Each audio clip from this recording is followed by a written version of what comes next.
Yeah. Aru, you asked about tips for the exam, right? Yes, sir. Okay. So this is what I asked AU. I asked them, hey, do you have any tips for my students? And then they told me that, sorry, Mr. Franklin, this is basically a take-home exam, so we don't give you tips. If it's a 3-hour exam, then we will give you what is the area of focus. So that's the answer they gave me. So what I will do is I will review the whole entire thing. That means like from what all the chapters, I just take out a few things so at least you refresh what are the things. What are the what do you call a summary of all the chapters? We run through everything that we study in strategic management, and then after that, I will go through the past year questions. So I have got I think 2 years, two past questions that we have, which we will cover. So most of the time, from my experience, they will pick up from the old question, all right, from the previous year's question, they pick up one or two. So if you can do all that or understand all that, it'll be easier for you. Is that okay? Okay, sir. Okay, all right. So let me start. All right. Okay, let me just start off with. We'll do a review of the whole entire this thing. Let me see now.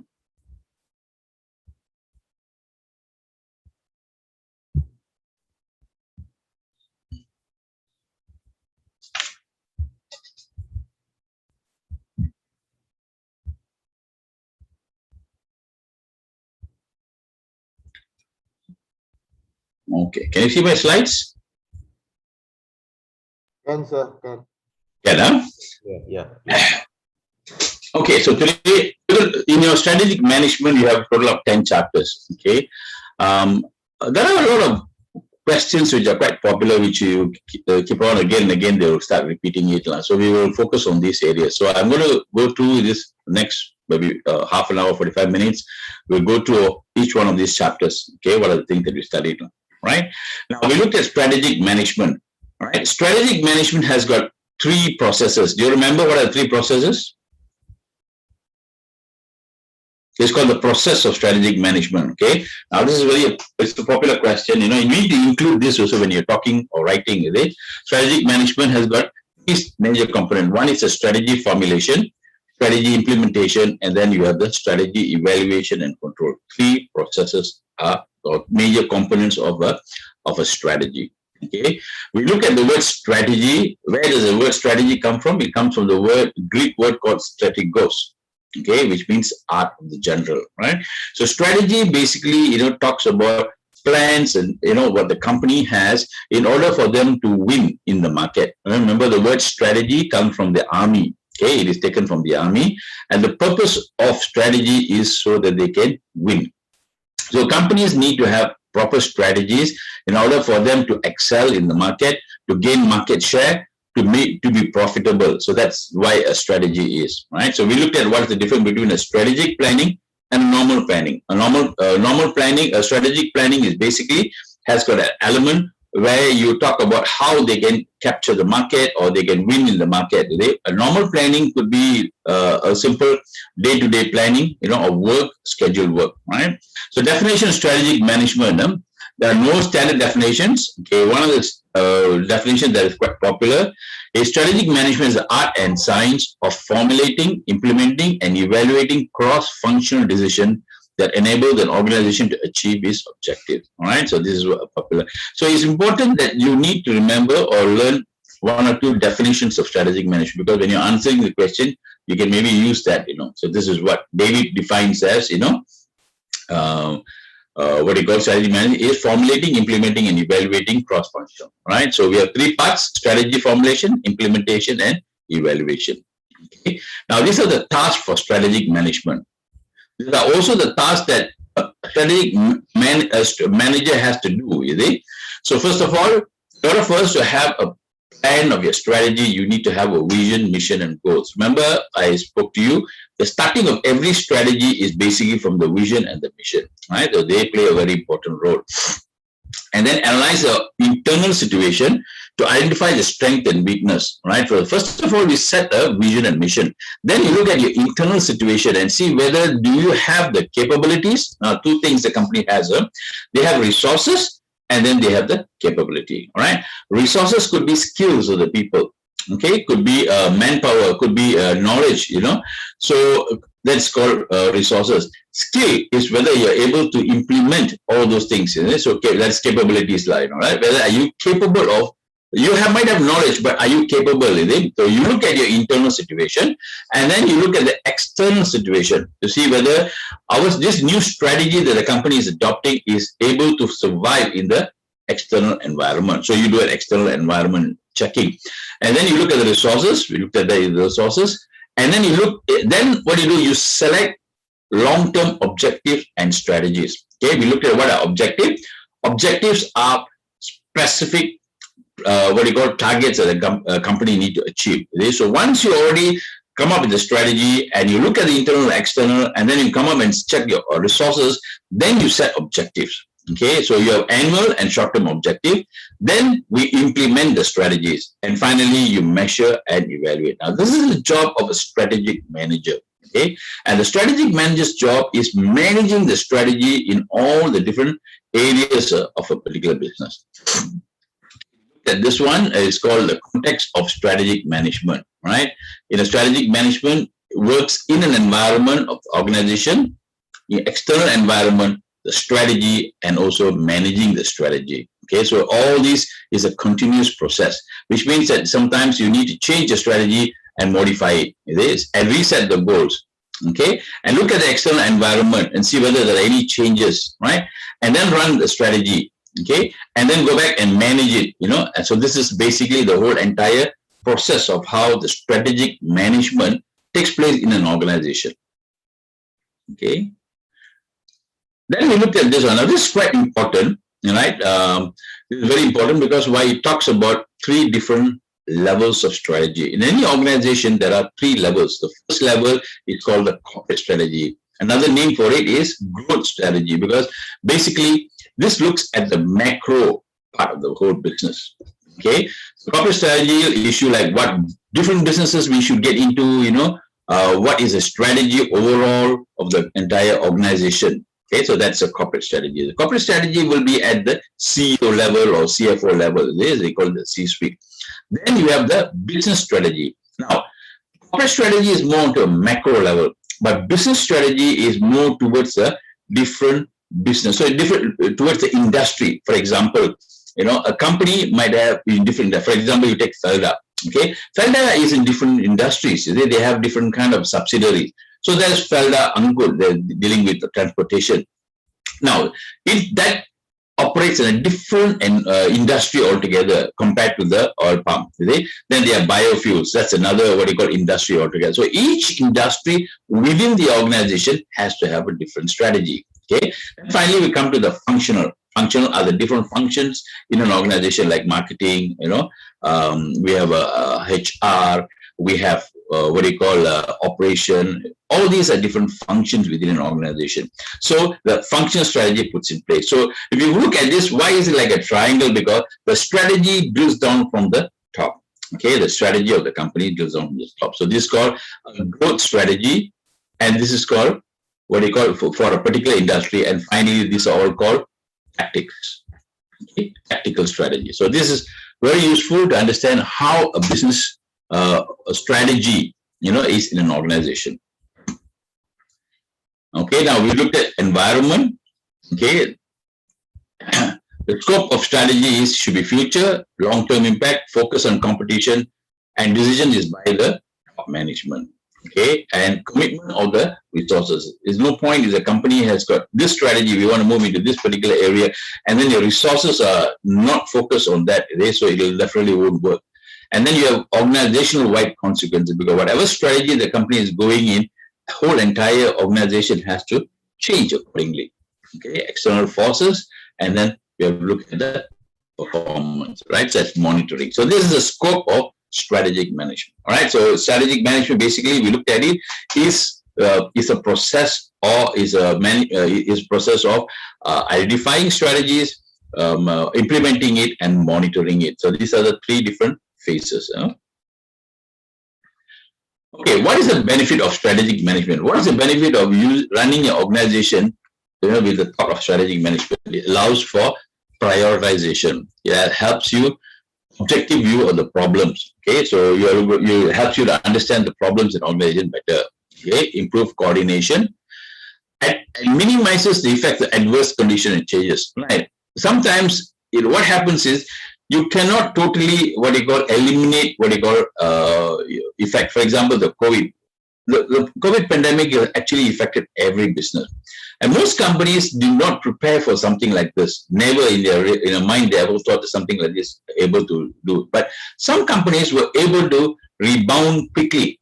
Why? Because they already had a strategic planning mind in their organization, right? So they were able to mitigate the risks and the adverse what you call conditions that the pandemic had brought about. So they're able to pivot. We call them pivoting. They mean changing the business model quickly, right? And they are agile organizations, right? So it helps allocation of time and resources and better communication among the personnel, forward thinking, and favorite activity towards change. So these are all the benefits of a strategic management thinking.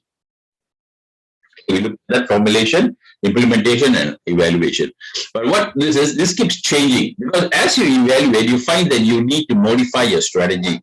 Okay, due to environmental changes or changes from any other the changes within the industry. Some changes within the industry. What happened? You have to go back and you got to change the strategy and re-implement it back again. So this is a continuous process. So strategic management is not a static process, but it's a dynamic process. It keeps changing. Okay, and all the more it's very important because today you find that industries are changing very quickly. Right, we find a lot of changes are happening in every industry. In fact, today we find that the concept of industry is also not there, no more already. Okay, so companies who are coming into the game, industry without any experience in that particular. For example, you take Tesla. Tesla is coming from which industry? Tesla come from which industry? What does Tesla do? Guys, what does Tesla do? You all know what is Tesla, isn't it? Solar, is it? Huh? Is it solar or? Okay, Tesla is a car company, right? Remember? Electric cars. Electric cars, yes, they are the electric cars, right? So Tesla is a car company, and today is one of the most, I would say, even it's actually evaluation of the company is even beaten what you call the number one company, Toyota, in the world, is it? But it doesn't make so many cars compared to Toyota. Why is it that this company has come into the car industry? And Toyota has been there for so many years. Toyota for so many years they've been there. But this company just 1 or 2 years down the road, and then suddenly they are able to come into the industry and totally take over the industry. Now, which industry did Tesla come in from? America. Pardon? Yes, Arun? America. I don't understand. I can't hear you. Not clear. You mean which country? Not country. I'm talking about what type of industry are they? They are from where? Which background are they from? Oh, Are they from the car industry? Are they from the car industry? they are actually more to electric and solar cars. Like that. Okay. Now, is the boss of this one, Elon Musk, is he from the car industry?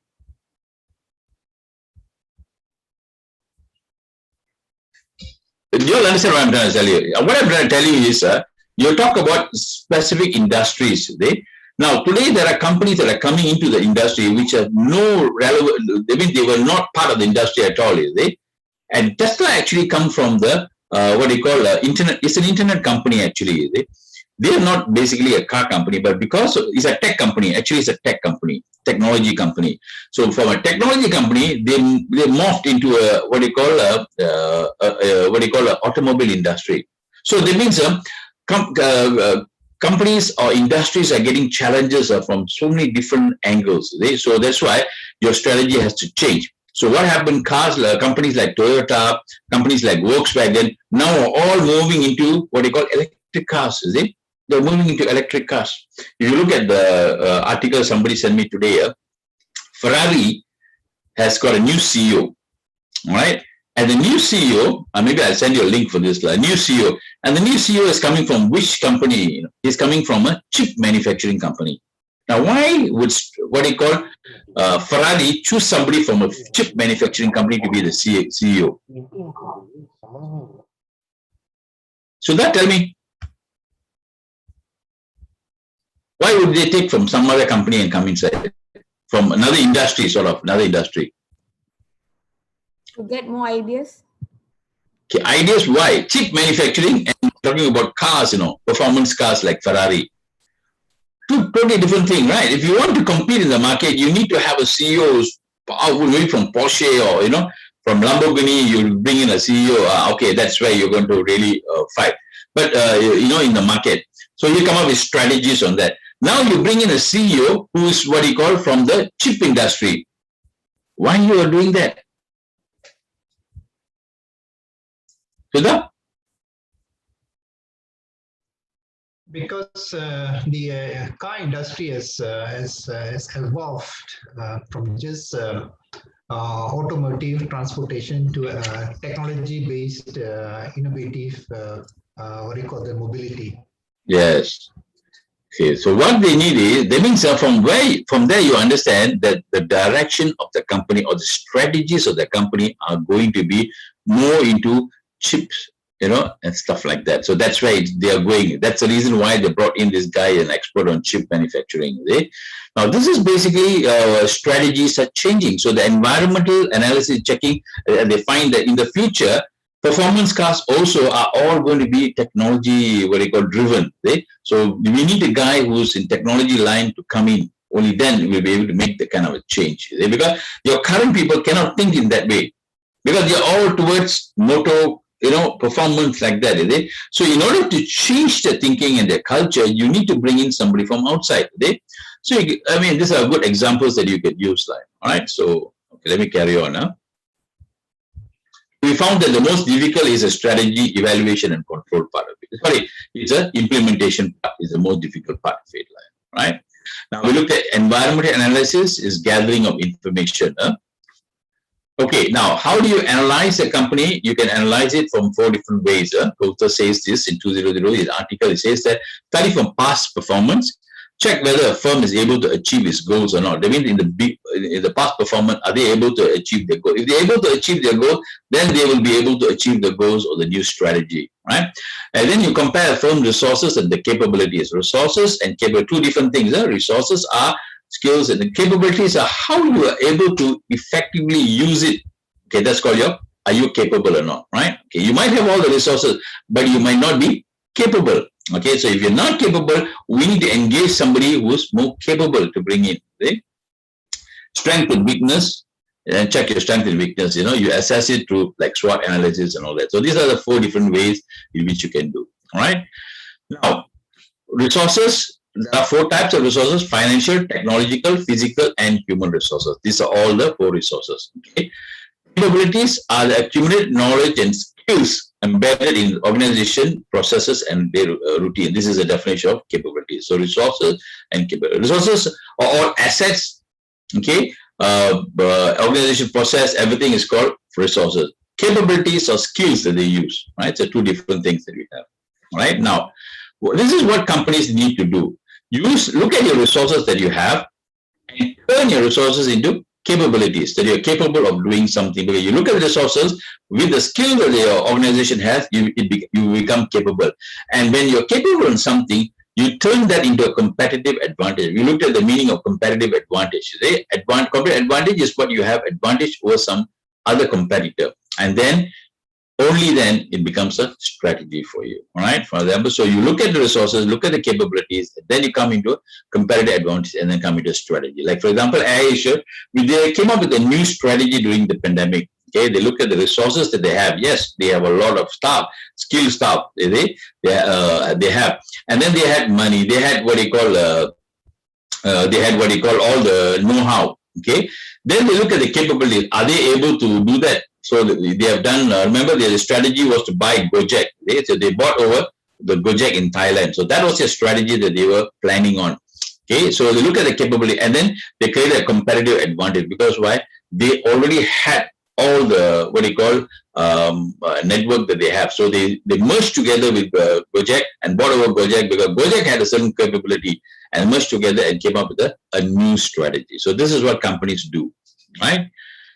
We got to look at ask ourselves, what are the resources? What are the resources lacking and what are the capabilities? If the resources are lacking, we bring the people from somewhere else. What's capability is lacking, then you bring in somebody else, we recruit somebody else. I was reading yesterday about why manufacturers, right? Now today you find that the chips are one of the, you look at supply chain, and one of the things that is very much in shortage is chips, okay? I was trying to find out why is it that chips are shortage, a lot of car companies have just shut down production because why not enough chips, The reason is basically because why? There's only one company in the world who can do chips that are logic-based chips. Chips everybody can do. Like even Selvi, your company also, you do chips and all that, right? But the logic-based chips that run all the cars and stuff like that is only done by one company in Taiwan called TSMC. Right? Even China cannot replicate that, right? China tried to do that, cannot do it. So China is trying to be self-reliant on everything. They don't want to rely on foreign countries. That's what they're trying to do. So what they did was, they bought a lot of what they call staff.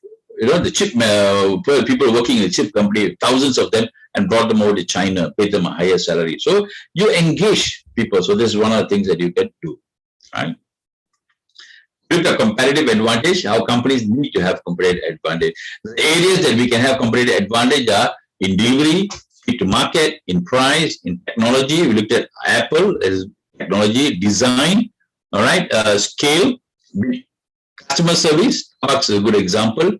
Personalization, intellectual property, and trademarks. So these are all the what you call competitive advantages that companies can have, because it's important to have in order for them to compete. Okay, core competency is what you're good at. Any company that is good in that Felda's core competency is in palm oil. Okay? Petronas core competency is in oil exploration. Okay, BP is oil exploration. So that's a core competency. Now, like BP, you all are now moving into net zero, right? So you can develop what you call a core competency in that area. Okay, where you are into renewable energy. So you want to be number one in the renewable before the race for anybody else comes in. You want to go into that. So that's going to be your core competency, and that's going to be your what you call. So in order for that, this is what happening. You're already trying to get a lot of people into the industry. You're looking at this.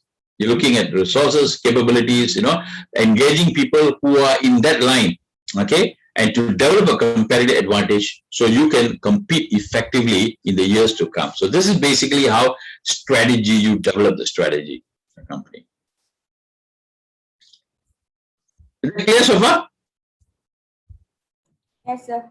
I'll give you all the slides so you all can just read through. It's a summary of what the whole entire thing is. Okay. All right. So again, core competency will give you distinct capabilities. Okay. Remember, capabilities give you competitive advantage. Okay, with the capability, you achieve that, right? Okay, and you can improve organizational performance. So this is basically a tool.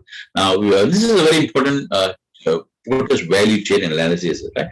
In 1987, Portas came up with I think 3 or 4 theories. One of them is value chain. The other one is Portas 5 forces, which you look at later on. All right. So here in Portas value chain, he talked about the 2 different type of activities that organization go through: support activities and primary activities. Right. Primary activities are one that gives you the margin. Okay. If a company wants to be profitable, you need to look at how I can improve these what they call areas. My inbound logistics, my operation, outbound logistics, marketing and sales and services. Okay, if I can reduce the operation time, then you find the gap here will become bigger. All right, the margin is going to become bigger. Right, if I can reduce the inbound logistics, then the margin becomes better. So this is the reason why companies what they do, they put their plant in areas where it's closer to the raw material. So what happens is your inbound logistics is shorter.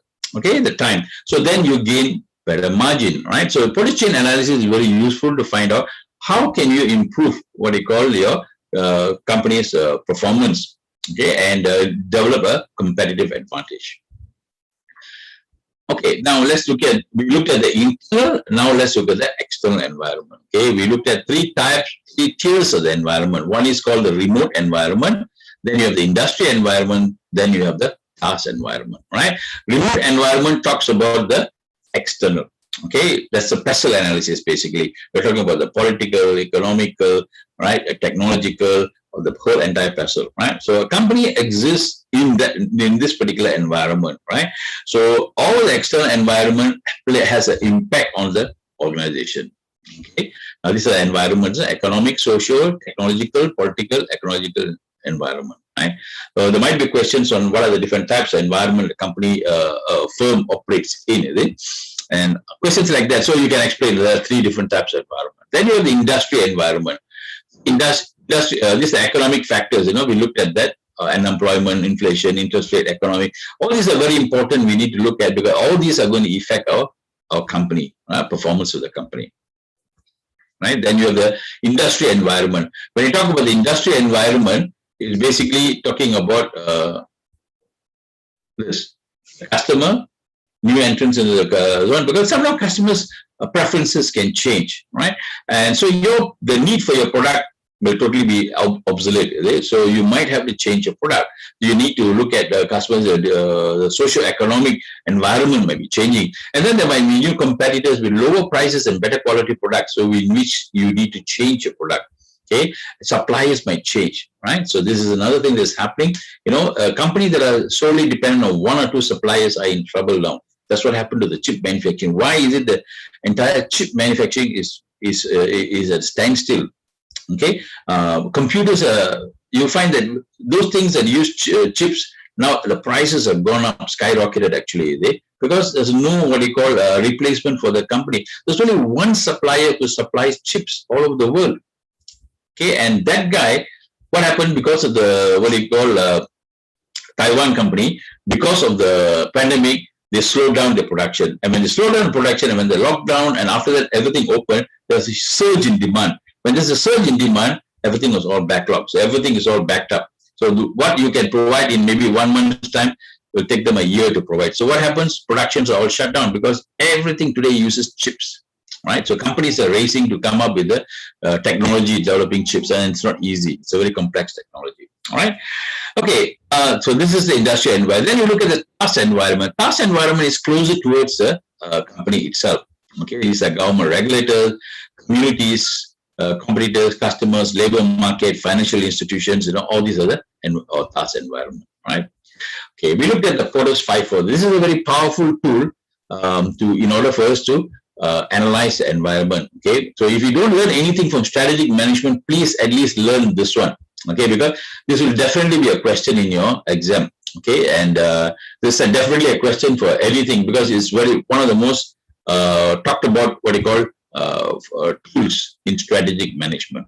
Okay, of course now a lot of them are coming to tell that it's not valid anymore because in today's world, but this is all in the 90s it came up. But today you have your digitalization. So some of the things that he talks about doesn't make sense, or doesn't really apply to the current environment. Right? So that's topic for another day. We can discuss about how what you call Porter's 5 forces is it effective for the current what you call scenario that we are in. Okay. Now we'll talk about Porter's 5 forces. Porter's 5 forces. He came up with the idea that there are 5 forces that affect an organization to be competitive. In order for a company to be competitive, right, in the business industry that is in, okay, it needs to understand these 5 or analyze these 5 things. One is rivalry among the firm. If the rivalry among the firm is very strong, very powerful, then it's no point. Your strategy. You're coming into that. For example, a company wants to have a strategy to come up into a new industry, okay, come up with a new product or enter into a new industry. First of all, it needs to do a Porter's 5 forces to see whether is it attractive, this industry. Okay, so it looks at the rivalry among the firm. If the rivalry is great, then no point getting it because your margin is going to be very, very thin. For example, you talk about the phones in Malaysia, 4 or 5 companies, everybody fighting among themselves. So the margin is very thin. So you are not going to be very profitable, right? Is the industry that you're in, is there a new entrance can come in very easily or not? Is the barrier to entry is it very low? Barrier means if a person want to open up another business, similar to yours, is it easy? If it's easy, then it's not a very good industry, not a very attractive industry to go in, right? So then the bargaining power of buyers. Can they cause problems, or can they cause a syndicate and they stop buying from you? Okay, is that possible? Maybe you have two less buyers. If that's the kind of industry you're in, then it's not very attractive. Okay, you should be able to move into a huge amount of buyers. You don't want to. Bargaining power of suppliers. Are you getting into an industry where you have only a limited number of suppliers? Then that industry is not very attractive. Okay, so this is how you analyze it. And then threat of substitute product or services. Okay, if the industry that you're going in to that they're entering, does it have any substitute products or services? If there is, then it's no point. For example, if you're getting into the steel industry, and you know the steel industry, the substitute for steel is what? What's the substitute for steel? Guys, what is the substitute for steel? Anything is substituted. The steel spoon can be substituted by what? The spoon is steel, metal can be substituted by what? Hello, are you all there? We are here, sir. Yeah. If you are going into a steel industry, okay, let's say you want to do a steel spoon, steel spoon industry. Is that a substitute for a steel spoon? Metal spoon. Is that a substitute for metal spoon? Yeah, plastics. Plastic. Yeah, right, isn't it? So if there is a substitute for the industry that you're entering in, then it's not a very attractive industry. Okay. So you need to look and see whether the industry you're entering in and the product that you're going to manufacture, is that going to be a substitute for it? If there is going to be an easy substitute, then it's not a very attractive industry. But if there's no substitute for it, then it's an attractive industry, right? So, okay, using Porter's 5 forces, you analyze the industry. Okay, and to see what is the competitive environment, right? I spend more time on it because this is something that is going to be there later on in your exam questions line, right? Strategy formulation. Now we looked at the internal and external environment. Now let's come up with a strategy. Okay, strategy formulation. Okay, remember I told you everything starts with a vision and mission. If you want to come up with a new strategy, we need to change the vision and the mission of a company, right? Okay, vision is a starting point. And the strategies and the mission and the objectives of the company all will work around your vision. Okay, when you come up with a new strategy for your company, always what the strategy makers do is they go back and see, does it align with our vision? If it doesn't align with the vision, then you need to change your strategy. All right, so that's basically a starting point of all strategies is the vision of a company. All right. Okay, we looked at mission statement. Mission statement is answers the question, what is our business? Okay, a lot of components of the mission statement. All right, it talks about the shareholders, it talks about the distributors, it talks about competitor customers today, and the technology. So there are different characteristics of a mission statement. All right. Okay, vision statement gives you it defines the scope of the business that you're in, provides a common purpose of direction. Now, this is very important. Develops shared values within the organization, and it motivates all the staff, creates behavior standards, certain standards that they need to follow, and creates a balance among competing interests in different stakeholders. Facilitate organization more focused during crisis. Okay, that's very important. But when crisis hits, what do? Okay, you go back to your vision and see, okay, are we focused in what we are doing?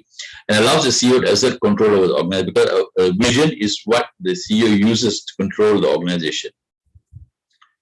Okay, now let's look at we're looking at strategy formulation. Okay, now we looked at, first of all, in strategy formulation, the vision and the mission, you change it into from the vision and mission you come up with objectives. What are the objectives that we want to set? Now there are two types of objectives: financial objectives and strategic objectives. All right. Okay, so let's say, for example, an objective. These are all the characteristics of objective. Okay, objective should be a particular objective. It could be like sales. Okay, or it should be a market share. One particular thing you need to take at, is it? Right? And it should be measurable. It means I want to increase the market share by another 10%. And it should be a specific goal. Okay, and should be timeline. Remember, goals and objectives are different. Okay, goals are broad. Objectives are specific. See, example of a goal is we want to be profitable. But objective will tell you that we want to be profitable by when? By year 2021. By 10%. Okay, we want to be profitable by so much, is it? So always a goal is something that is what you call a general, what you call this thing, but objective is a clear objective, right? Okay, it has a timeline. It should be challenging and achievable. It involves people, and objectives should be based on results. Okay, all right. So these are all the objectives. Now we looked at what are the features of an objective. Now let's look at the difference between financial objective and strategic objective. Right? Financial objectives are, for example, dealing with financial, for example, growth in revenue. Right? Strategic is market share. So financial are all geared towards the finance part of it. Strategic is more towards market share, right? Better what you call turnaround time. All those are what you call strategic objective. Right? So these are two different types of objectives. Now, we looked at this one earlier, the triangular: corporate strategy, functional strategy, and business strategy. Now, we're going to look at tools. Remember the tools we had? Porter's generic strategy. Porter came up with this tool. He said that there are only what they call 4 different strategies that companies can adopt. Okay, 4 different. In order for them to be what they call competitive, to have a competitive advantage. Now, Porter always talks about how to get a competitive advantage. That's his book that he publishes. The article that he published is to gain competitive advantage. So his thought is, companies, in order for you to survive, you need to have competitive advantage. And then came up with tools in order for us to analyze the competitive advantage of a company. Right? So you can be what they call an overall cost provider, or you can be focused, or you can be focused, differentiate focus. Right? For example, we looked at overall cost provider is like AirAsia. Okay, the cheapest. Their strategy is to be the cheapest in the market, and because of that, they position themselves to be the leader. Okay, so a company can focus to be the low-cost leader. That's all they want, They don't not into anything else, just want to be low-cost in that, right? Or you can be what you call a differentiation. For example, iPhone. They want to be different from everybody else. They're not interested in the price. They're not interested in a cheaper product. No. They're interested in differentiating themselves from everybody else. That's what. Ferrari is one. Okay, they want to be differentiated from everybody. They don't want everybody to buy a Ferrari. But they want to be different. So that's the strategy you can adopt if you want to go, right? Or you can be like a focused, low-cost strategy. Okay, that means, okay, 1, 2, 3. Or you can be a focused strategy. 3 different strategies, but then you have combination. Or you can focus on one particular market. For example, if you don't have a lot of resources, you don't have a lot of capabilities, what you could do is you can focus yourself on one area of the business. For example, furniture. Okay, I just want to be on the furniture thing. So IKEA is one example. They are focused on home furnishing. That's all. They're not interested in selling cars. They're not interested in any other thing. They're only interested in that, and they're focused and they're committed and they focus on that particular area, right? And if you're focused, you can choose 2 types. Either you can be focused low cost, or you can be focused differentiation, right? Focus low cost is like you're focused but cheap. Focus differentiation means you're focused, but your price is very high. Like for example, Harley Davidson, Ferrari, they are focused on the car market, but they're differentiation. So these are the different strategies that companies can follow. All right. So we look at the BCG matrix. Remember, we looked at cow, stars, question marks, and dogs. An organization can analyze their different subsidiaries. You can be subsidiary, or it can be even products, and place them in which quadrant. Okay, a company need to have what? What's the most important thing a company need to have in order for a company to survive? From this chart, what do you all remember? Anybody? What does a company need to have? Selvi? The cow. Yes. The cow, very important. You need to find out where's your cow. If you do not have a cow, you cannot compete. You're not going to get cash, you see. So it's very important. Analyze, do you have a cow? If you don't have a cow, then you better work on building a cow. So every company needs to have a cow, right? So a cow is something that is giving you sustainable income. They completely give you income. Okay, but you also need to have a star, which is new industries. So you need to have a star, and you need to have something like a question mark. Okay, we are not sure. So these are the different strategies, and we looked at different strategies that we can come up with today. What do you do with the different? After you analyze them, there are different strategies that you can come up with. Okay, you use the money that you get from cow into focusing on the stars, right? So this is the thing. And then we looked at the strategy. We found that, in your assignment also, you have done this, okay? So I don't have to do too much in it. So the SWOT is not good enough. We need to have what they call TOES to develop strategies, right? So we looked at the TOES strategy. Yeah, let's move on. Why am I doing this 2 times? Okay, we looked at different types of strategies, right? We have forward integration, backward integration, and horizontal integration. Okay, now this is important because why?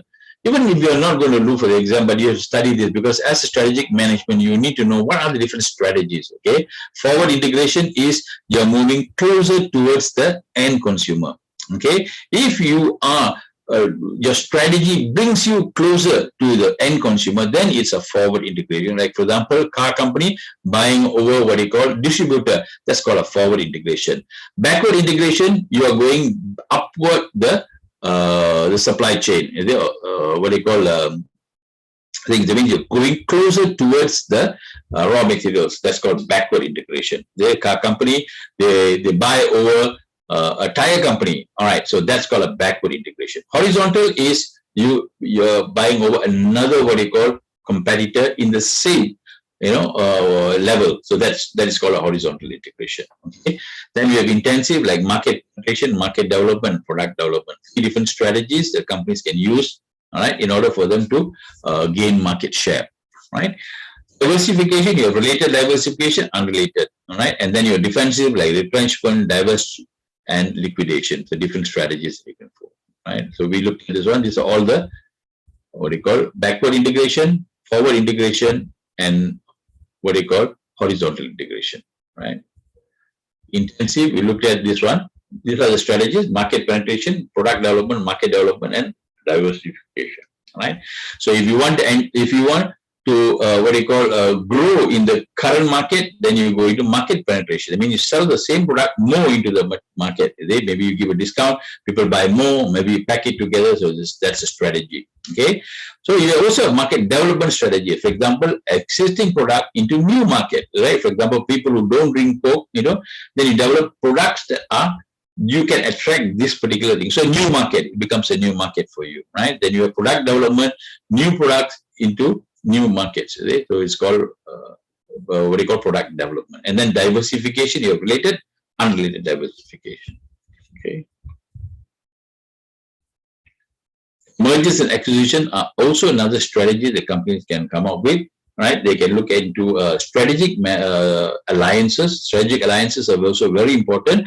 There's advantages and disadvantages of strategic alliances, right? So maybe we'll cover that later. That one is in the question. Now, implementation. We saw that implementation is one of the biggest challenges. All right, so we'll cover this quickly. Okay, difference between strategy formulation and strategy implementation. Right now, formulation before the action, it manages the forces during the action. Okay, focus on effectiveness, focus on efficiency. All right, 2 different things: effective, efficient. Right, so implementation, you need to be efficient. Okay, and formulation, you need to be effective, right? Here it's an intellectual process, a lot of thinking. You move on to technological and handling people, basically, like implementation. You need to know how to handle people, right? You need to be analytical. Here you need motivation, leadership skills. Here you need to coordinate a few people, coordinate many people. So this is the difference between formulation and implementation. Okay, functional areas. We looked at functional areas, different areas. Right, so functional tactics are different from work of business strategies. Okay, how important policies are, right, in order for you to achieve your strategic management. This is an exam question. Empowering operating personnel, the roles of policies. Okay, establish indirect control, uniform handling of similar activities. Why is it you need to have policies, SOPs? Right, instrument basic aspect of organizational behavior, reduce uncertainty, counter-resistant mechanism for avoiding hasty and ill-conceived ideas. You already have a plan. Any problem happens, how do you solve it? Right, so that's called what's the purpose of having what you call a role policies. Now, when you talk about strategic management, you always come across this. It's not in your syllabus, but then sometimes they might ask you. there are two different ways of looking at strategic management. See, when you want to come up with a strategy, okay, there are two schools of thought actually. There's some scholars, what they say is they look at a resource-based view. Resource means they look at the resources that they have, and then only you go into strategy. For example, if you want to have strategy, you want to move into a separate market. Okay? First, what you do is you look at the strategy. For example, you take Asia. Okay. Now, if they want to expand into now recently they had opened up another company called Teleport, which is dealing with Asia Teleport, dealing with freight. They've never gone into the freight line, right? But now, because of the pandemic, they moved into the freight. So they came up with a new strategy, right? Teleport. Now, how they did that is resource based, which means they look at the resources they have. What do I have? Yeah, do I have plane? Yes, I have. What I need to do, I need to take out all the chair from the plane, then it becomes a cargo plane. All right, fine. Okay, do we have all the pilot? Yeah, we have. So we have everything. Okay, so why not we do it? It makes sense? So it's called resource-based, what do you call it? Then they look at the resources and then they think, okay, this strategy is good. Okay, let's adopt this strategy. So that's called resource-based view. Okay, so this is a resource-based view line, all right? Okay, you look at the core competency, you look at the activities, and then you come and look at resource capabilities, right? There's another what you call view of strategic management, okay, which some scholars talk about, and that's called market-based view or industry-based view. Okay? They look at a particular industry and look at the market and say, okay, there is an opportunity. Okay, now, do we have the resources? We don't have the resources. What do? We go and look for the resources and capitalize on that market. A good example is Grab. Okay, now Grab doesn't have any resources at all. Remember when they first started, all they look at, the founders look at it, hey, there's a huge opportunity here. There's a big business, a big market there. Right? So then they thought, hey, why don't we think of how we can, we can capitalize on this? And then what they did, they assemble people together. They look for people, they look for people with capabilities, and then they develop the capabilities along the way, and they capitalize. And today they are a unicorn, which means that it's $1 billion US company. Right? So similarly, these are called what you call market-based view of strategic management. Two different ways of resource and market-based view. Okay.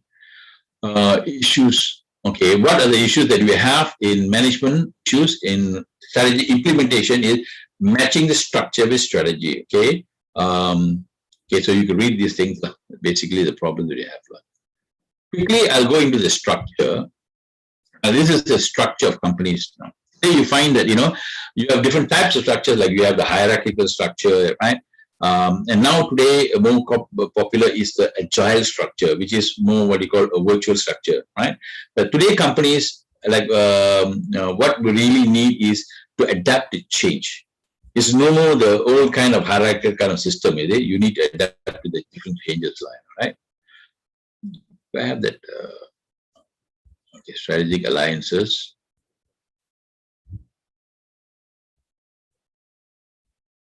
Okay, we talked about learning organization. Okay, leadership. I think it's a question on leadership in your exam later on. Okay, we'll cover that one. Building leadership and culture. Okay. Now, as a leader in a strategic, with a strategic and management goal, what the two things that they need to do is, first of all, deal with constant change. Right? You need to look organization leadership. You have to deal with the constant change that's happening. Remember, the market is always dynamic. You need to guide the organization to deal with constant change. Second is you need to cope with constant change. Cope with providing the management skill to cope with the ramification of the constant change. Right? So two things. One is dealing with the constant change every time, and then how do you cope with that? What do you do, in order to handle the kind of a situation that keeps changing? So these are the basic two fronts of organizational leadership today. Change is one of the main things. Right? The powers that managers have: decision, information, your reward. Punitive, you can punish people. Expert power, you're expert on that particular area. Reference. Okay, so you have a network, okay, a group of fellows, people who admire you, and then you have peer power. All right, so these are the sources of power and influence that managers have. Right? Okay, now we talked a lot about culture because culture is very important, right? In organization, what is culture? It's a shared social knowledge within an organization regarding rules, norms, values that shape an attitude or behavior of your company. Now, culture is one of the most important things in an organization, right? We looked at this word, culture eats strategy for breakfast, which means when a strategy is going to be implemented in an organization, the first thing that kills the strategy is the culture. Okay, so it's very important that as managers, we need to understand and develop the culture within the organization, to adopt a strategy. So we ask the question: culture come first, or okay? What is culture? Culture is observed artifacts, values, and underlying assumptions. Artifacts is what you see around you. You can easily see and talk symbols and structures. Different types of cultures. We have the adaptability culture, achievement culture, clan culture, and bureaucratic. Different types of cultures of organization. Right. Now, one of the key thing is adaptability culture is very important in organization. Today, what we find, every organization need to change. Very important, you need to change the way we operate. Especially the pandemic has actually taught us one thing, that if organization don't change quickly, they're going to die. It's no more like how it was hierarchical last time. All the big organizations, huge organizations which are very hierarchy are going to change, are going to die. So most companies today are all very nimble. Nimble means very agile, small, short, what they call flat organizations. So that's the kind of organizations that can cater towards the what they call the changing landscape of business, right? And culture is mostly all towards family companies now. So that's what they have. Okay? So the culture comes from whom? Who brings in the culture? Culture occurs in which way? Founders. Okay, the founders are the ones who build the culture within the organization. Okay, and they hire employees who think and feel the same way as they do. So this is basically the problem. Like in Steve Jobs, he developed the culture within the organization. So when he recruited people, he recruited people the same way, right? But the thing is that what he did was not very effective after a while. So what they did, they brought in another CEO from somewhere else. Okay, and this guy is a manager. So when this guy comes in, he brings in old culture inside, and this culture was different.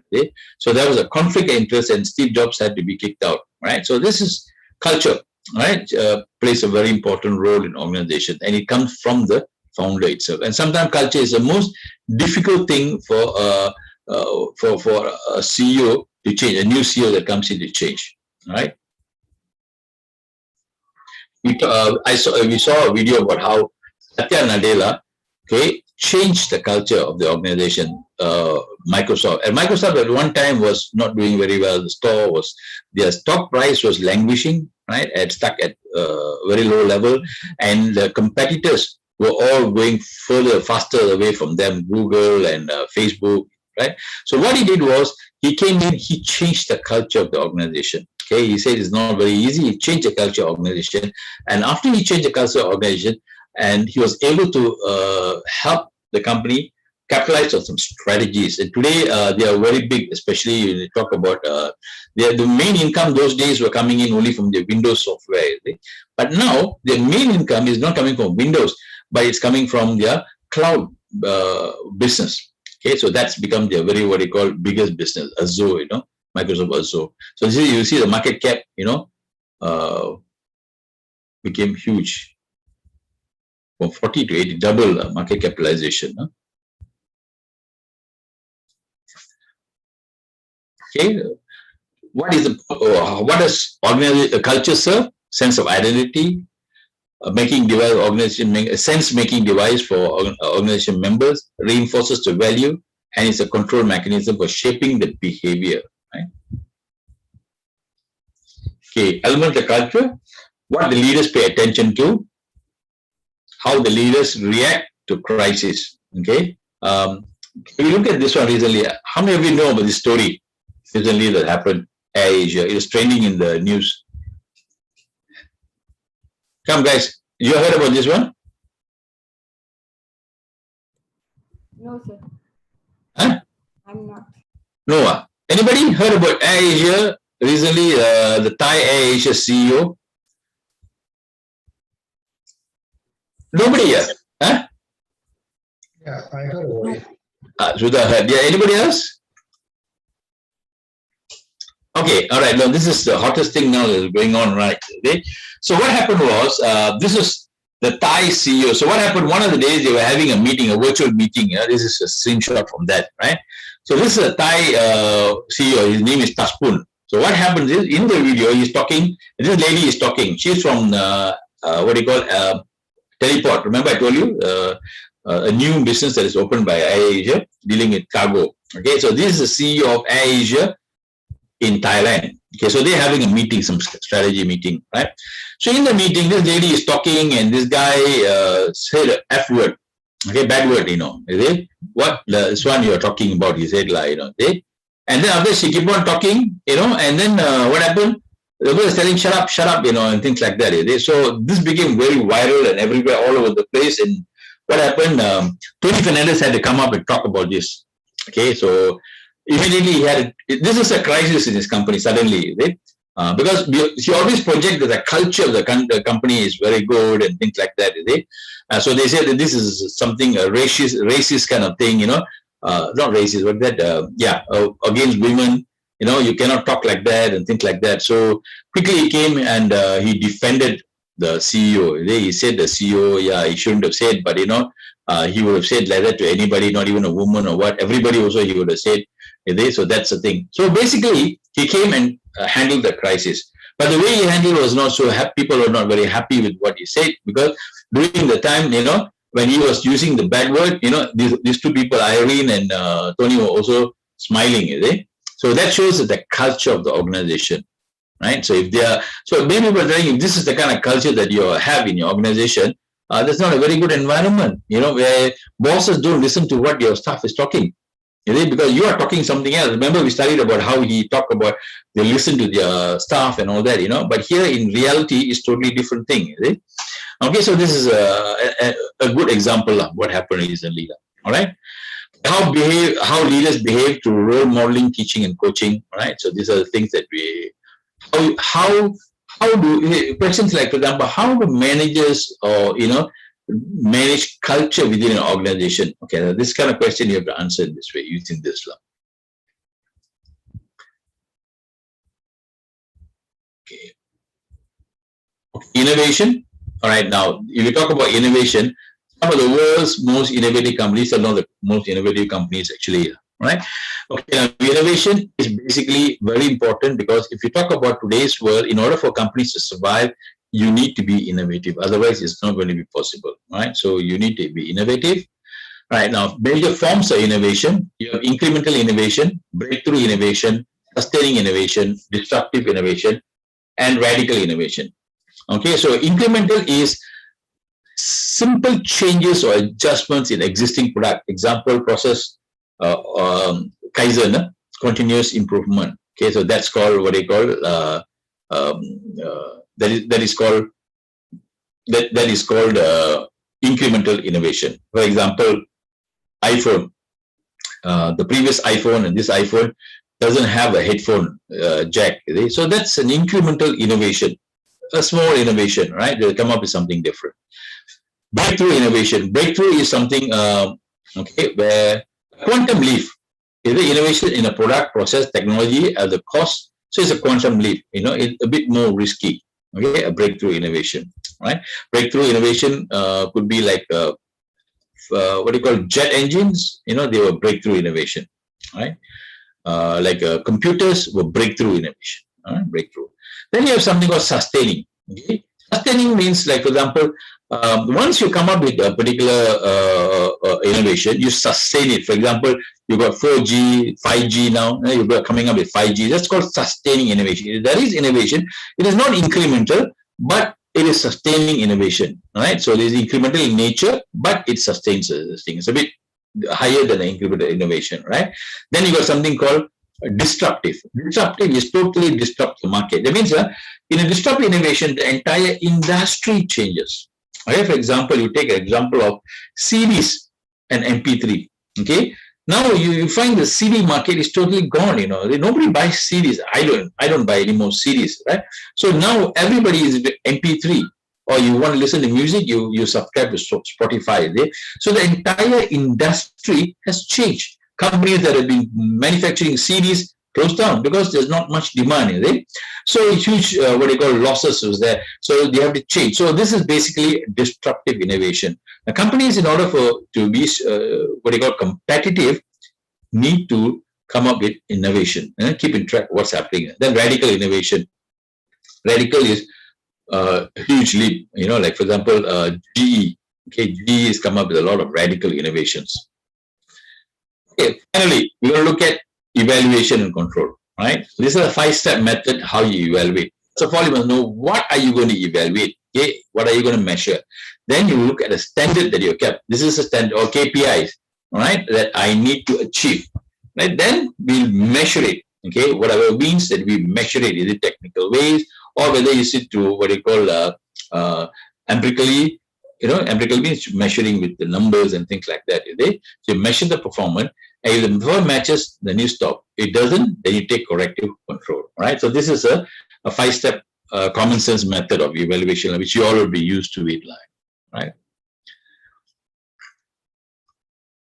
Now, how do you ask questions to review the strategy? There are a few questions. Right. You have the competitors use different strategy. Why are the competitors changing their strategy? Okay, you have to look at that. Why suddenly they change the strategy? Why? What's happening? That means they know something is happening that we do not know. So we need to look at that. All right. So, like for example, I told you Ferrari has got a new CEO who's more in the chip manufacturer rather than in the car industry. So if I'm Porsche, who's a competitor, I need to think, hey, why? Why are they changing their strategy? What's happening? There's something they know that I don't know. So then they have to change their self. So the questions we need to ask, right? Just doesn't mean the strategy you put in place is going to work. We need to keep always altering and monitoring the strategy, right? So these are the basic questions. Can the firm cooperate with the customer competitors? How competitors respond to the firm's strength? Do competitors build on the other people's strength? Have competitors improved their weakness? Has the organization market position improved? Do competitors intend to increase their market share?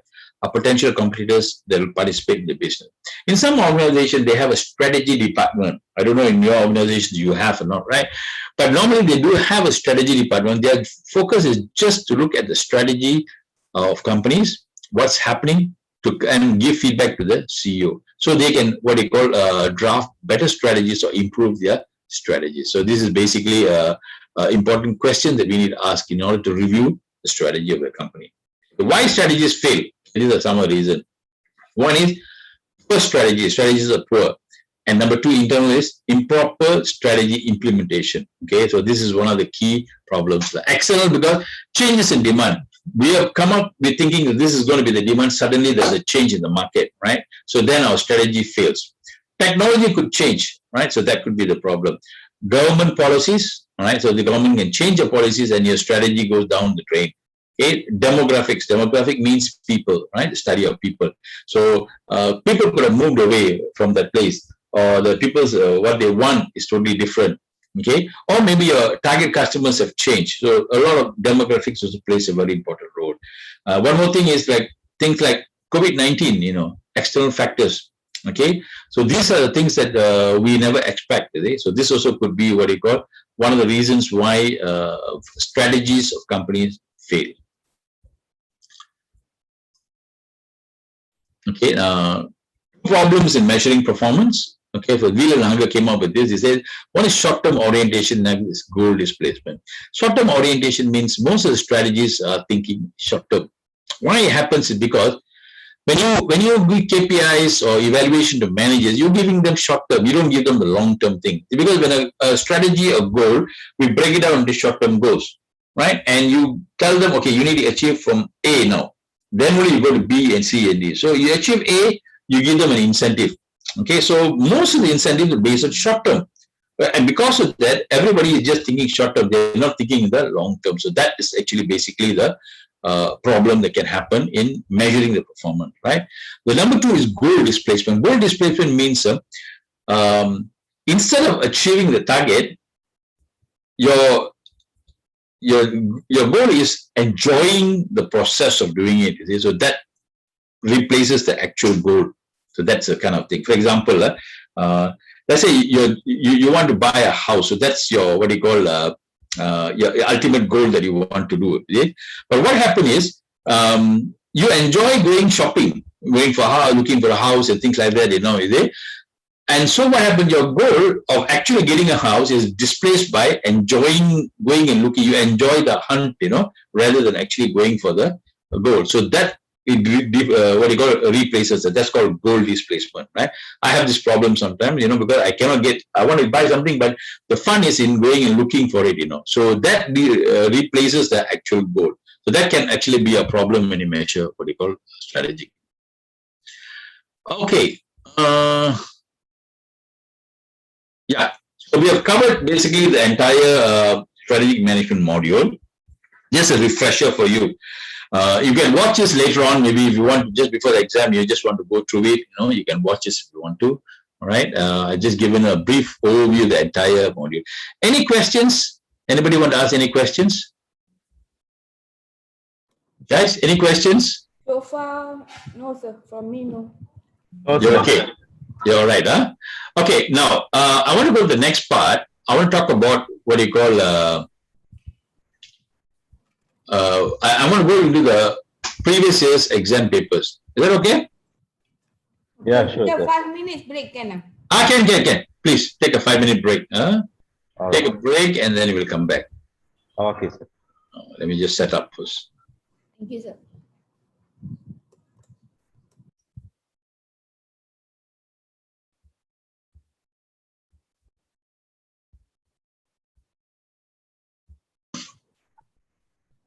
Okay, so let's continue. So in this session, what we're going to do is we're going to look at some of the exam question papers, for the last 2 exam papers that we have now. All right, so this is what we're going to do today.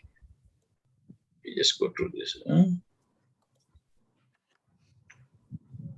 Okay, you can actually access this question papers inside your PLS itself. Selvi has done that and given it to me, right? Students. Okay, so we're going to look at the January paper. Okay, so this is January 2021, which means last semester. All right, so normally this has been what you call what normally they do is they pick up questions from the previous semester, 1 or 2 questions. So you will not go wrong too far away if you go back and look at all these questions. All right. Okay, now plagiarism at all forms is forbidden. Students who submit plagiarized assignment will be penalized. Not penalized, penalized, right? Okay, now I do not mark this your exam. Exam is marked by AU professors itself. All right, so so they are very strict in all these things. So please do not copy and paste. You are given one day, isn't it? Is it 1 day? Yeah. 1 day, 1 day to submit it. So don't go and quickly go and what do you call copy from here and there and then put it in. Please. If you're copying, you paraphrase it because they will know. All they do are very simple. They just copy and put it into the software. The software will tell them whether you're copied or not. It's so easy today, right? So please don't unnecessary these things. So use your own words, modify it, change it, and use your own words when you do that. Okay. All right. So you do not have to give, not necessarily you need to give what they call references for this, but if you can give, it's okay, right? But I don't know whether they do need that, okay? Because they have not said that you need to have any one of that. Okay, the question, only 1 week. Okay, the last time they gave 1 week, now it's 1 day to complete the questions, right? Your answer should not be more than 5 pages. Okay, so not more than 5 pages. So don't write long answers. Begin writing your answers using Microsoft Word template given in the last page of this paper. Okay. Now, this is the word template at the back of the paper, right? That means you start writing after this, is it? Is that what is one? Is it how you do it? At the end of the paper, you start writing, right? You write your student ID, student name, your IC number, subject code, MSM606, subject name, strategy management, program is MBA, data submission, learning location, right? So begin writing answers. Font is Arial or Times New Roman, size 11 or 12. Line spacing is 1.5. So this is the normal standard that we use for APA. So, Frank, question. Yes, Sudha. No, just now you mentioned that the instruction says that the answer shouldn't be more than 5 pages. Is it per question? Or is No. Overall. Okay. Overall. Okay, so should not be more than 5 questions. 5 pages long. Okay, so let's go to the next one. Okay, first question. Answer 4 questions only. That means like 5 pages. Each question should be what? 1 page. That's about all, right? Okay, so 1 page plus each question. So you don't have to write a lot. Okay, so time yourself that way. And then look at the marks, 25 marks. So those that are higher marks, so basically each question is 25 marks. But sometimes a question has got 2 parts. Right? So you have to you write it proportionately. Okay. Now, business strategy is about managing uncertainty, opportunity, and enterprise. Okay, uncertainty, opportunity, and enterprise.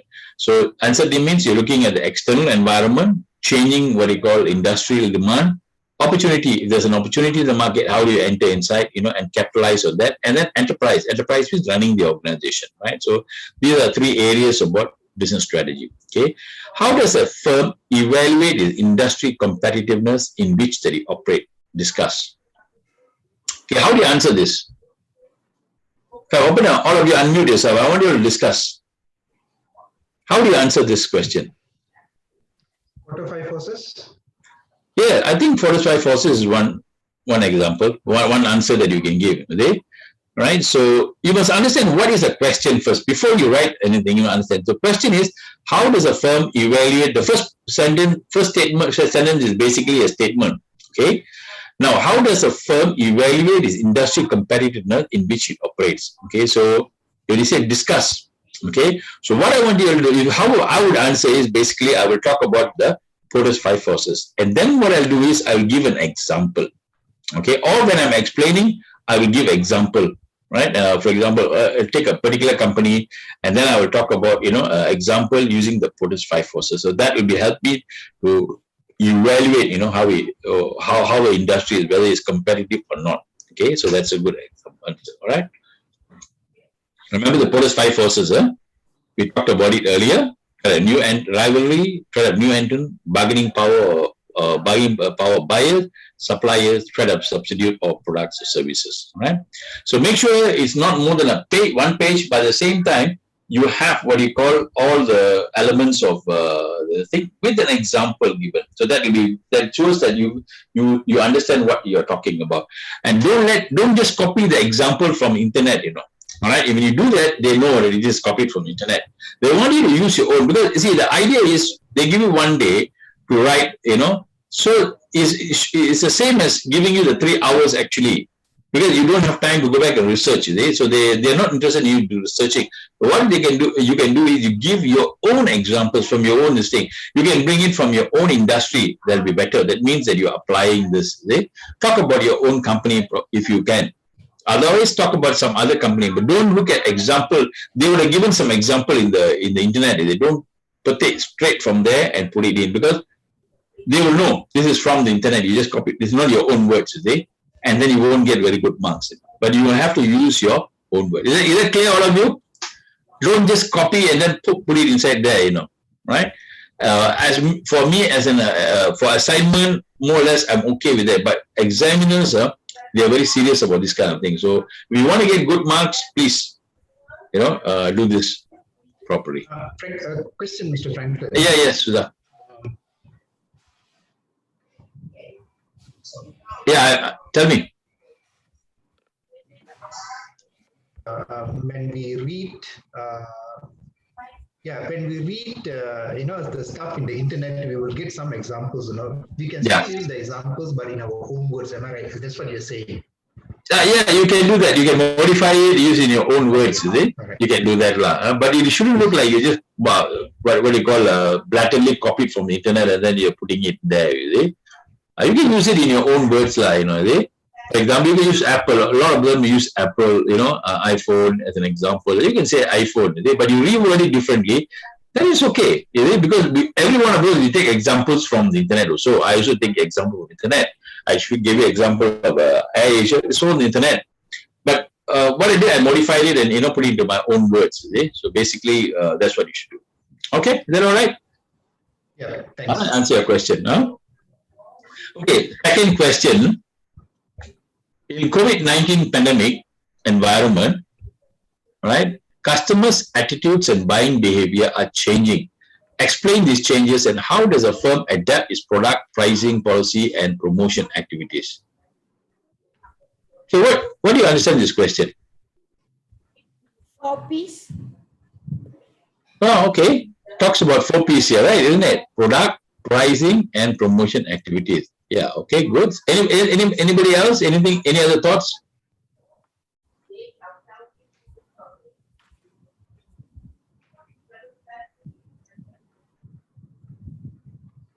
Product pricing and promotion activities.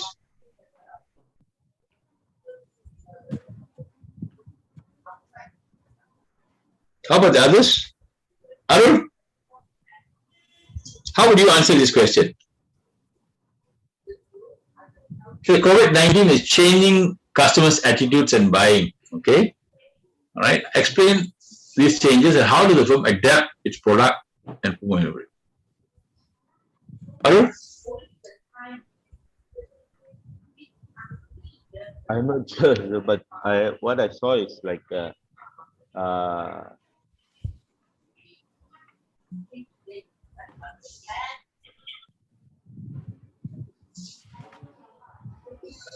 How do you think you can answer this? Sudha?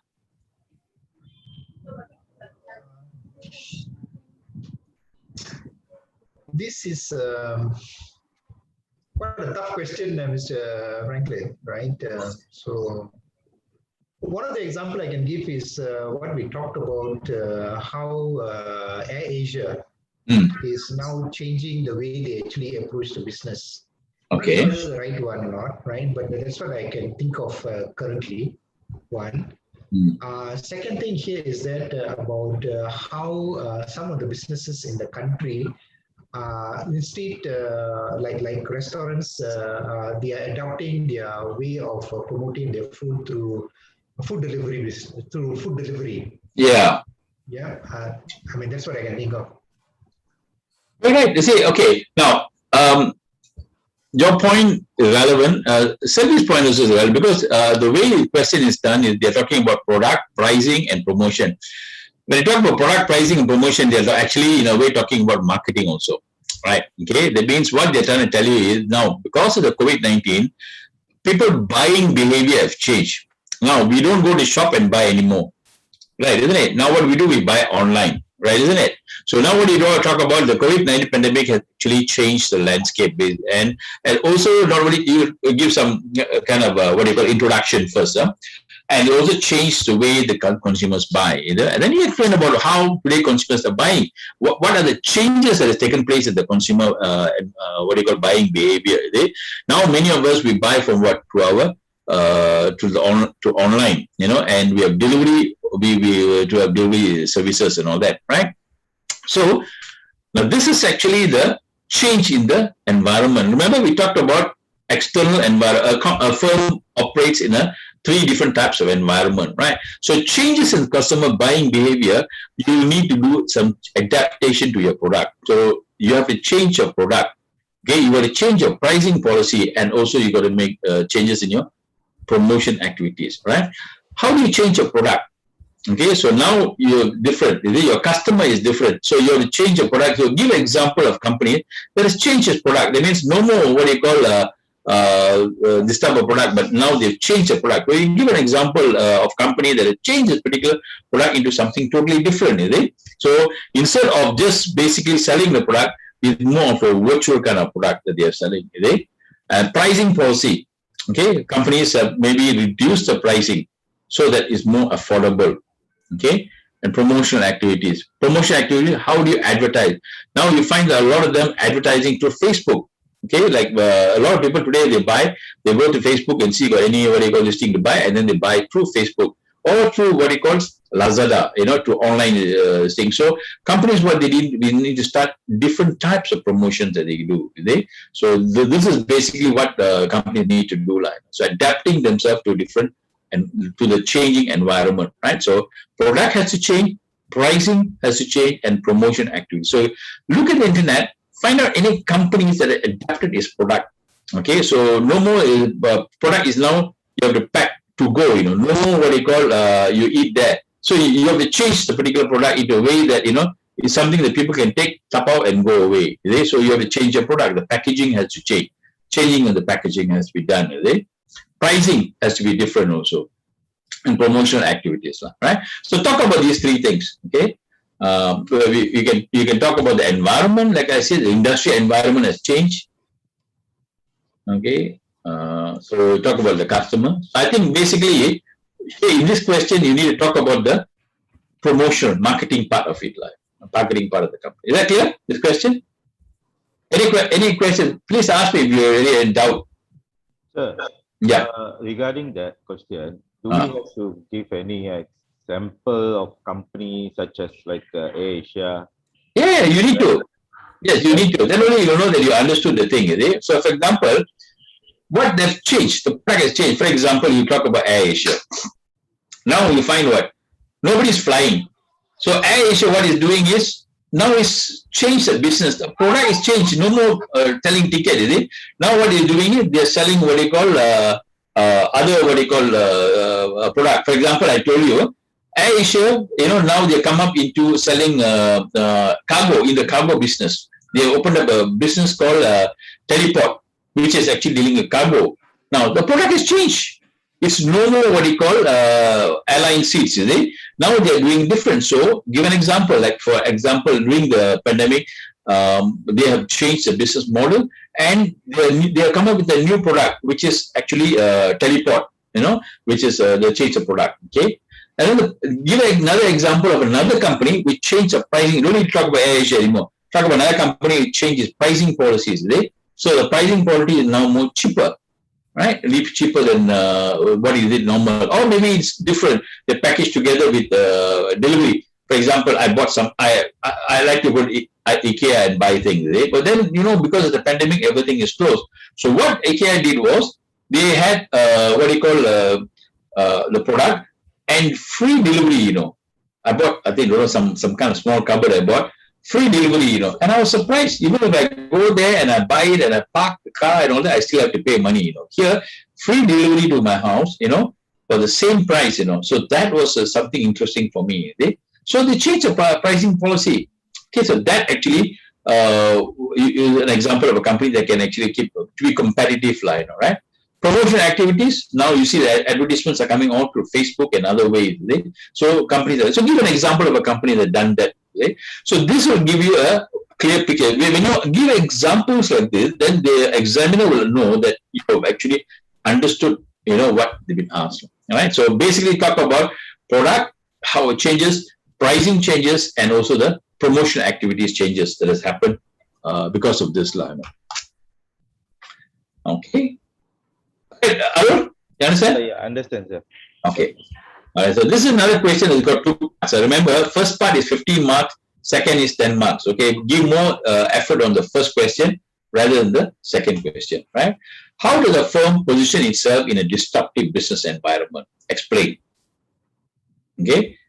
Give an example of a business firm that is successful positioning itself in the marketplace. Now, you don't have to do all the questions, I think. I think there are 5 questions. You need to do 4, I think, if I'm not mistaken. Right? So you can leave out one line. How does a firm position itself in a disruptive business environment? What do you think is the answer? How does it in a disruptive business environment? Environment that is changing, disruptive. How does it position itself? This question is like almost similar to the second question. Yeah. The question 2, is it? Yes. Yes. That's what I said. Some of these things you can really what you call thing. See, but in a way, it is, yes, you're right. You can see the company can change, you know, the product, the way it, what do you call it, is offering. You know, you can change this. So you can use back the same example again, no problem. Okay. Now this is something example I've given. First of all, have an adaptive culture. Okay, so a company, in order for a company to adapt itself to an what do you call a changing what do you call environment or disruptive culture, the company need to have a very adaptive culture. They mean adapt to the situation, quickly able to change the way they do the business. Remember, we talked about different types of organization, culture. Okay, so first of all, in order for a company, you need to have the culture of the what you call changes line, all right? Okay, and then you need to have a culture of innovation. Remember, we talked about some of the companies, that is most innovative. Okay, so you have to have a culture of innovation. So that's why, like, then we'll give example of what do you call Asia. The company is very innovative. Okay, after they thought about what they do and they came up with what are the resources they had, and they came up with a new business model, which is called the teleport. All right, so they're innovative. They changed the business model. So that is important. In a disruptive environment, always there is changes. Today is pandemic. Tomorrow is going to be something else. Now the first question is really talking about specific to the COVID-19 pandemic. This question is not talking about the pandemic alone. It's talking about in an environment that's disruptive. Okay, it could be tomorrow another environment can happen, a disruption can happen. How do you handle it? So, in order for a company to handle situations like this, the culture of the organization should be such a way that they're able to adapt to a situation. Innovation. First of all, we look at culture of adaptability, and then innovation culture. Then agile company. A company should be agile. Example, this is a kind of normal company, top-down approach, Okay, agile transformation. This is a hierarchical. You have a leader, you have different groups, different companies, all together. This is a top-down approach that we have. But today, what we have, or what we need to have in a disrupted environment is this one. It's called a agile organization. You look at agile organization, there's no real structure in it. It's like a living organism, can move on. Living organization can move, but something like a chair cannot move, cannot shake, because it's already fixed. This one is not fixed, so it's called a living organization, which means an organization should become like a living organization, which is an agile organization. Okay, so you're able to adapt to the different changes in the environment. So you can talk about these three things live, right? The question. What's the second part of the question? Give an example of firm successful positioning itself in the marketplace. Here you can give one example. You can give AirAsia maybe.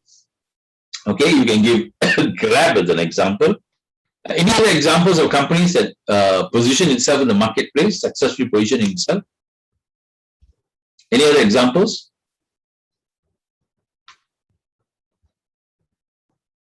But nothing comes to mind now at the moment. Okay, but it doesn't matter. What good examples? AirAsia. You can talk about Grab. They also changed the business model. Other than that, many others are still in the hierarchical structure now. They're not in the agile organization. So three things. First of all, a culture of how do you position yourself to be for disruption. You must have a culture of transformation. Second, a culture of innovation. The company is able to innovate. Third, the structure of the organization should be more agile. Okay, so you can adapt to any changing environment. Okay, so three different types of cultures that you can have. Right. Okay, question 4. Explain how a coffee outlet like Starbucks is successful in the coffee business. Okay, so this is a general question. How is it successful? What are the values that Starbucks provide to customers? Anybody? Customer service. Customer service, yeah, we looked at that, right? The important thing about Starbucks is basically what they value is customer service, right? So I was reading this book, Starbucks Experience, 5 Principles of Turning Ordinary into Extraordinary. How they change something ordinary like a coffee into extraordinary. Now, here he talks about how coffee outlets like Starbucks is successful in this coffee business. Right? Starbucks actually started off not as a coffee shop, but as a company selling coffee seeds, ground coffee. Right? So it started off in 1971 with 3 friends joined together, and they started making coffee and started opening up a few shops. And then in 1980s, I think they employed a marketing manager to run their company for the marketing of their product. And this guy saw the opportunity He went to Italy for a holiday, and then he saw how coffee shops were there everywhere. And then he came back and talked about this idea of how they can open up a coffee shop, Starbucks coffee shop, is it? And the next year they open up a coffee shop, and then after that it became a huge success. So basically, what makes them successful is basically they are able to provide experience, okay, in the what do you call this thing.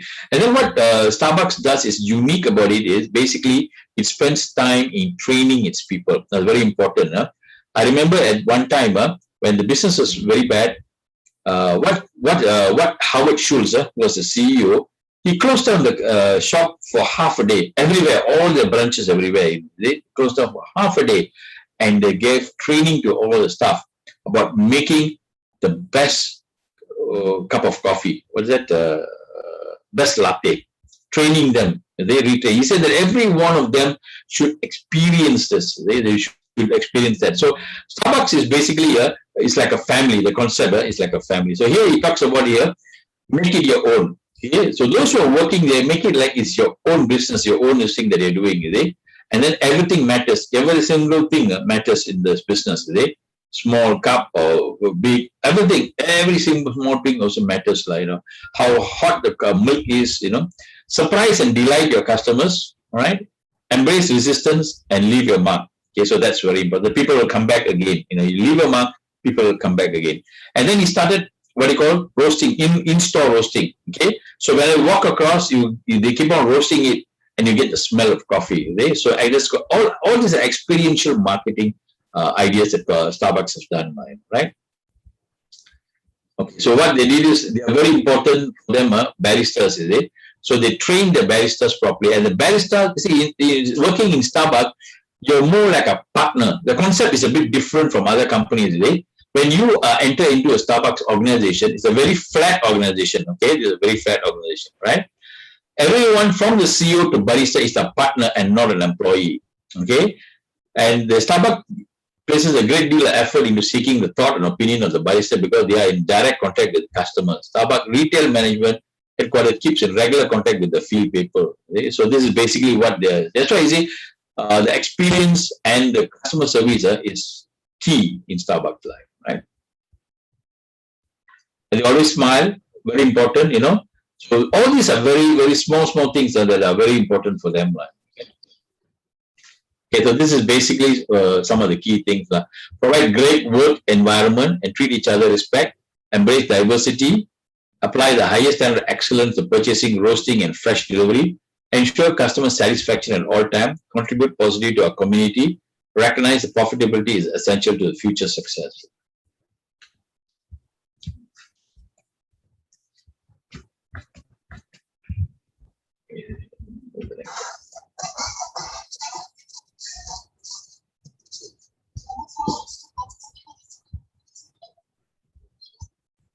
Okay, this video you can watch it. I don't have enough time now, so you can go back and watch it. I'll upload this entire slide and the video into the Google Classroom, so you can watch this later on. Okay, so this video talks about what's so unique about Starbucks. So you can get some ideas from here, and when you write your answers, right? Question 5, explain the 5 threads of forces. Okay, this is Porter's 5 forces again, right? So you see, Porter's 5 forces is a question that keeps repeating. The first question also Porter's 5 forces. Question 5, the last question is also Porter's 5 forces. Okay, so if you're choosing to do 1 and 5, write it differently a bit. Okay, don't exactly copy the same thing. Okay? Your focus can be different. The way you write it then can be different, right? So 2 different way of writing it, right? Okay, now let's look at the next one that we have. This is May 2020 semester, the one semester before that. All right. Okay, now it's assumed that external environment influence on a firm's strategic action. It specifies that the industry or the segment of the industry in which a firm chooses has a stronger influence on performance. Okay, what does this mean? Question. Anybody? Hayati, can you help us? What do you think is the meaning of this question?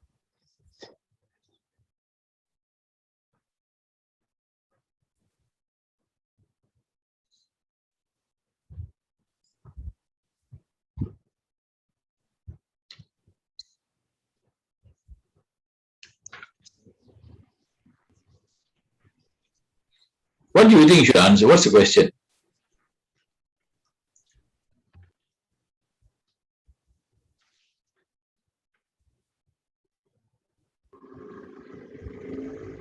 Guys, come. Think. Is it the external environment which affects from the COVID-19? Possible? Okay, now it says that it is assumed that the external environment influences this firm, has an influence on the firm's strategic action. Okay, external environment. Now we're talking about all the, remember the external environment of the organization, right? Remember the three, this one. It specifies that the industry or the segment of the industry in which the firm chooses has a stronger influence on performance. Okay, I think the language is a bit confusing here, right? Now, examine the industry forces that affect the firm performance. I think what they really are looking at is what is 5 forces again, Do you agree with me? Yeah. Actually, it's that, because basically you're talking about, now what they're telling is the environment plays a very important role, okay? And then what industry it chooses has a strong influence, right? Remember the industry that it chooses. Now, examine the industry forces that affect the firm performance. I mean, what are the forces in the industry that affect the firm performance? So it's what is 5 forces? Is it forces that, in a particular industry? Because what is 5 forces analyzes the forces in the competitive forces on an industry.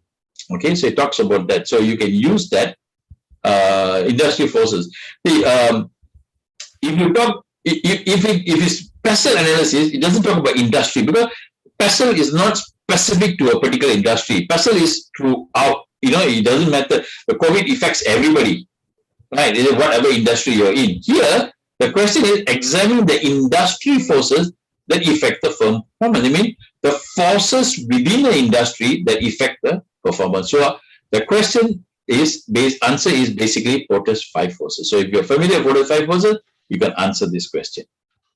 Do you agree with me, anybody? Any other thoughts?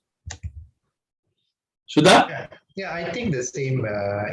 What you said is actually correct. It's a little bit confusing, but at the end of the day, I think the 4 to 5 forces is the one that covers every aspect of this question. Yeah, it's true. Because if you really talk about industry forces, it must be, it can't be other things, right? So the key is understanding because they will give you a lot of unnecessary, information there, which is sort of misdirects you, so it's misdirection, Actually, why do they do that? I really don't know. Examiners try to take make you think differently and then answer something else, right? So they want it's something like in football. I think you think they're kicking the ball this side, but you see the goalkeeper will dive on this side, but the ball goes this side. So misdirection, Okay. I think they're setting a very high expectations on this group. Probably, yeah. MBA students have to think, that's the thing, MBA students have to think. Well, they won't be very specific. You have to think and see what exactly is the actual question. What is the question? Where you have to answer. So this is going to help you in your decision-making process later on. All right. Question 2. Core competency. We talked about core competency, right? Are resources and capabilities that serve a source of competitive advantage for a firm. Explain the firm's resources and capabilities. Okay, how do you answer this one? Arun? I just went through the whole entire one about. I spent a lot of time on these resources and capabilities. How do you answer this one? First, what do you do?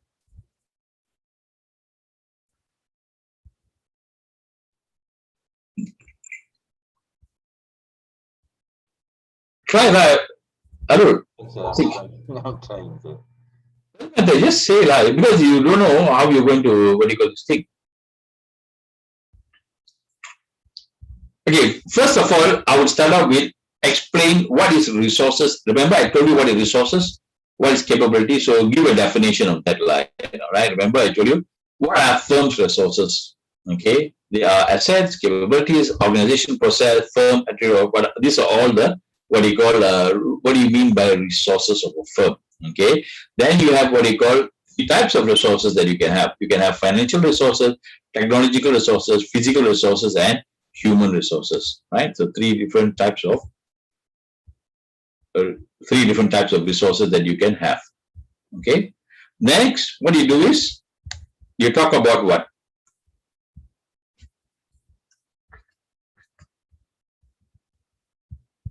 Okay, what is a capability? Okay, now capabilities, you can have resources, but you're not capable of no use. For example, we might have a lot of palm oil. We have a lot of resources is there. Land is there. We have a lot of land, Okay, let's say that is a resource, land. But what do you do with the land? You just keep the land like that. It's no use. So if you're capable, you're able to find skilled people to develop the land, and maybe you want to sell condominiums with that. That's called capability. So if you don't have the capability, you hire somebody else who can do that for you. So you might have the resources, but you don't have the capability, it's not going to give you any advantage in your business. So basically, next you talk about this one.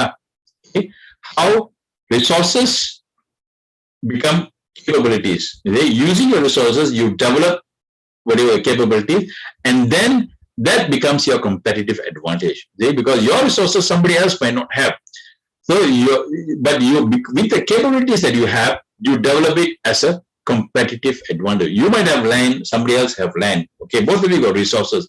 But if you have the capabilities, you're able to convert that land into something that can give you an advantage over other people in the business. And that becomes a strategy for you. All right. So this is how you use this model and you explain from here. Okay. Is that okay? You understand?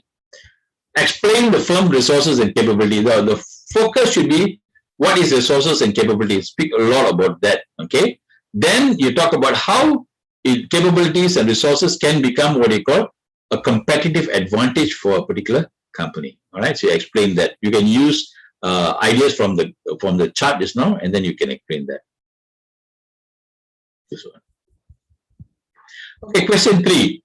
Strategic leaders are people located at different parts of the firm using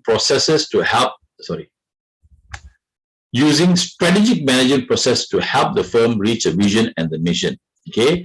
Describe the work of a strategic leader. Okay. What is the work of a strategic leader? What should the strategic leader do? So your strategic leader plays at different parts of the firm. You can have a strategic leader in operation, strategic leader here, there. So what is the work of a strategic leader? Okay, so here what I would suggest is talk about this one. Remember, we talked about strategic management in an organization. Okay, a strategic leader is somebody who reminds. Remember, a leader has to remind them of the vision, mission, and goals. Okay, and able to analyze the situation, and also to look at the external environment, changes in the external environment. Okay, so that's another what you call key role of a strategic manager, and able to match the resources that they have with the goals and objectives, the long-term objectives that they have to generate strategies, select long-term objectives, have annual and short-term strategies, implement the strategies, and evaluate them. Okay, so this is basically the job of a strategic manager. Okay, a strategic manager is one who does all these things. Always see whether the goals and the missions, are in line with whatever work that they're doing. They have to implement the strategy. So this is a strategic manager's role, right? You can also look at this. You can also use this one. The strategic manager role has to deal with constant change and also to cope with constant change, right? So there are a lot of information in the internet. You can get this, but reword it according to your own words, and don't just copy 100% from what you find in the internet. Question 4. Okay, networking. Network cooperative strategy is when a number of firms are joining forces in a multiple networks. Determine the advantage of network cooperative strategy. Okay. Now, network cooperative strategy means you are networking together with other thing. A cooperative strategy can offer.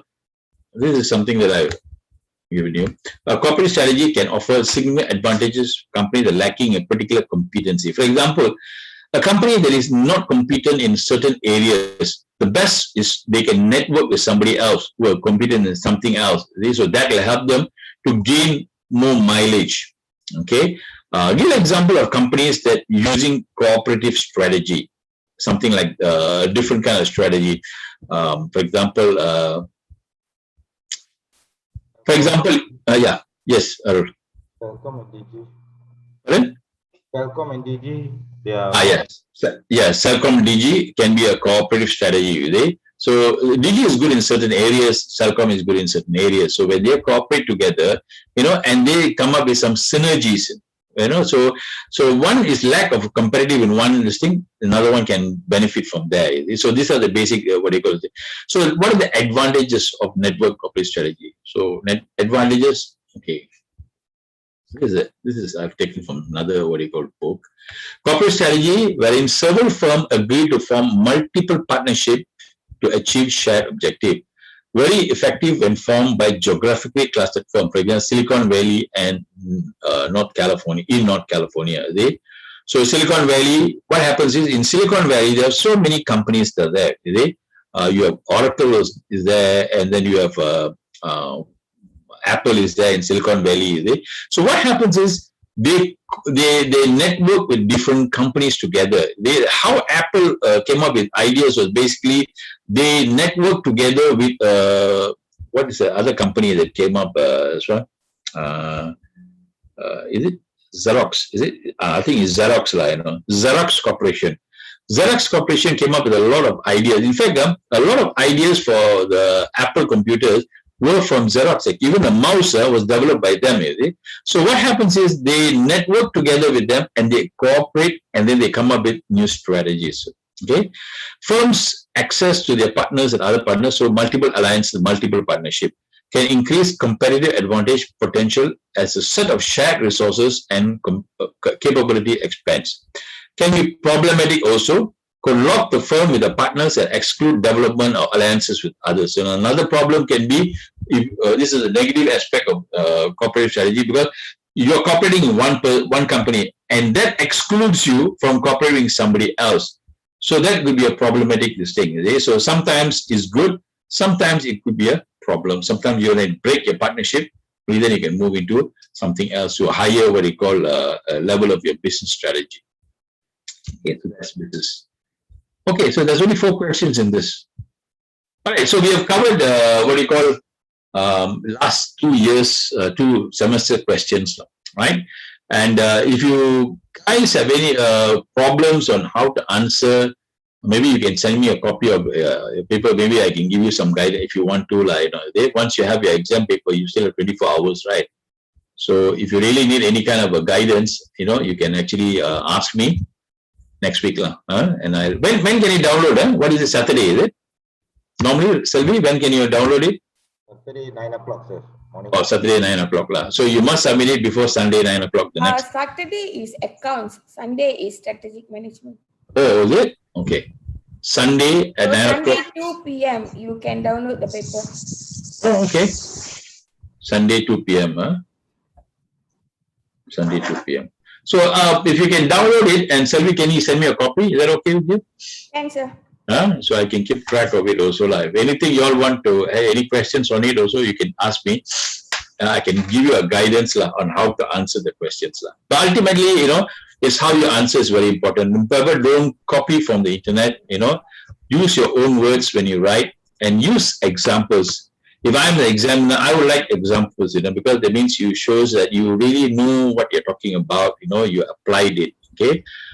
It does not matter whether your English is very good or not, also it doesn't matter, as long as you are able to understand and apply the thing. Because basically what we as examiners, if I'm examiner, I'm looking at your thought process. That's more important to me, rather than your actual answer. You can actually talk something at the end of it, the conclusion, you can come up with your own conclusion, also not a problem. It's all right.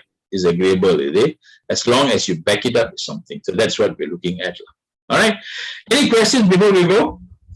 Yes, the question, Mr. Frank, is yes, Sudha. So for any help, or guidance on writing the answer to the questions, right? Do we need to create a separate group so that we can share the questions with you so that you can guide us, or how do you do that? Okay. You can also up to you. You can come up with a group if you want to. No problem. Shall Yeah, I propose Selvi to create a group. Yeah, you can create a group lah, and then you can go through it and then see whether you need any guidance on the answers line. Yeah. But I think it should be quite okay lah. They might just take the questions from the previous exam papers. Is what I think lah, basically. But if you want, no problem lah. You can make me put me in a group together for the exam. Then we can have some kind of idea on that lah. Yeah. Okay, guys. All right. Any other questions? Good. Selvi? No, sir. Huh? No, so far no. No questions lah. Okay. Anybody else? Arul, any questions? No, sir. I'm okay, sir. Hayati, you all right? Yeah, okay, sir. All right. Good. Devmala? Yes, sir. I don't have your number. Devmala, what's your number? Give me a handphone number. 017 017 555 559 324. 324. Oh, nice number lah. Where you bought the number? What? Yes, sir. You're in which industry, Devmala? What are you doing? Are you teaching? Is it something? Huh? Teacher. Huh? Teacher. You're a teacher lah. Teacher for what? Primary school or what?